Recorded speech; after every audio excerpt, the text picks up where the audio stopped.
In the stillness of the night, these forgotten stories creep out from the shadows. I'm your host, Sully, and these are their whispered cries. Come close now and listen. As a lifelong native of Texas, I thought I'd share some of the creepy stories that have followed me through my years under the hot Lone Star sun. Some are whispers, some are warnings, and some never leave you. Now, tonight's tale comes from deep within the Texas Hill Country, which is a place where the wind moves low and slow and the mesquite trees twist like they're holding secrets. And that's where folks first started talking about him. This Mesquite Man, or as some call him Old Foggy Eyes. Others, the Gloom Walker. The first sightings date back to the mid 1800s, and cattle ranchers were the first to whisper about a thing out in the trees. But not just in the trees, of the trees. They'd say you'd be riding along the fence line, checking your herd, and you'd see a gnarled little mesquite kind of off in the brush by itself. Only it didn't quite sit right, like it grew wrong, too squat, too thick, too still. At first, you'd kind of chalk it up to the heat messing with your brain, or maybe your eyes playing tricks. But then you'd hear it, a slow croaking noise. Not frog like, not bird like, more like old wood complaining. A dry, mournful groan that makes the hair on your arms stiffen. And if you dared to turn and look again, that little gnarled tree, well, it wasn't there no more. You see, the Mesquite Man don't chase folks. He don't need to. He waits, watches, blends into the scrub and the branches. His skin, maybe it's fur, nobody's rightly sure, but it kind of looks like the cracked bark of an old mesquite trunk. Some say you can stare right at him and not see him till it's too late. And then there's the fog. The one thing every tale agrees on is his face, or what's left of it.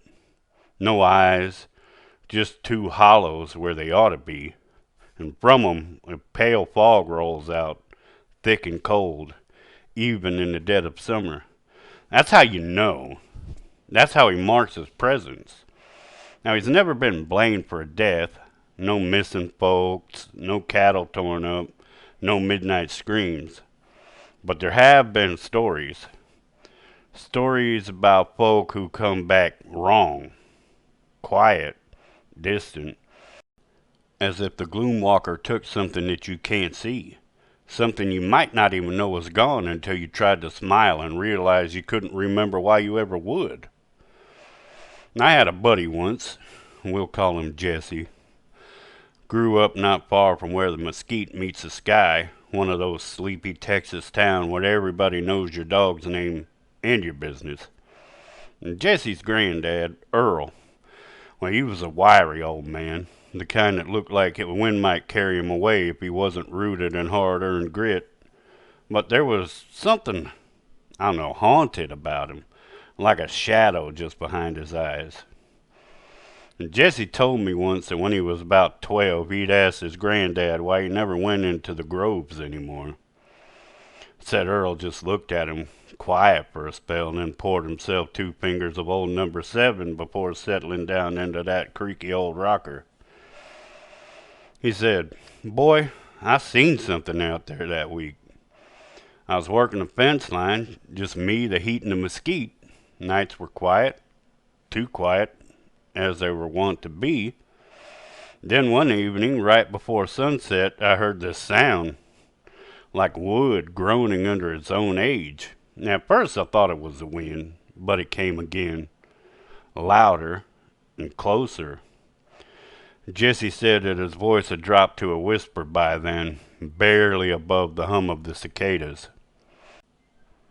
I looked up, and swear to God there was a tree standing where they hadn't been one the day before, shorter than the rest, twisted and kind of gnarled, like it'd been struck by lightning and healed wrong or something. But then it moved. Not much, just enough to make me doubt my damn fool mind. I blinked, and it was gone.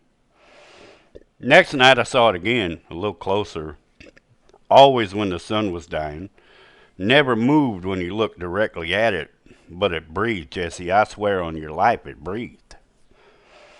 From that night on, Jesse said his granddad never spoke of it again, but he never walked alone in the mesquite, never let the sun set on him without a locked door and a light on.